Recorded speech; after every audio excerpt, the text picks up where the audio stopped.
কতটা দেউলিয়া হলে নায়ক নায়িকাদের নিয়ে প্রচারণা করে, আওয়ামী লীগকে বলেছেন বঙ্গবীর।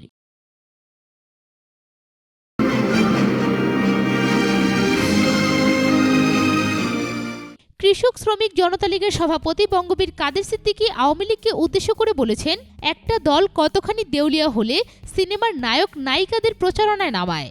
দেশের মানুষ পয়সা দিয়ে সিনেমা দেখতে পারে, ভোট দিতে পারে না।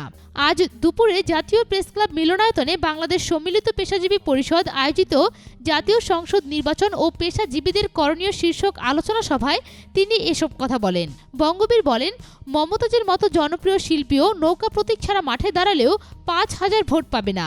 তিনি নির্বাচনে সেনাবাহিনী প্রসঙ্গে বলেন, মানুষ সেনাবাহিনীর কাছে কিছু চায় না, শুধু ভোট দেওয়ার অধিকার চায়। সেনাবাহিনী তাদের ন্যায়নীতি ঠিক রাখতে পারলে ২০১৮ সালে বাংলাদেশে ভোট বিপ্লব হবে। তিনি ১৯৭০ সালের নির্বাচনের কথা উল্লেখ করে বলেন, সে সময় ৭ কোটি মানুষ ভোট যুদ্ধে অংশ নিয়েছিল।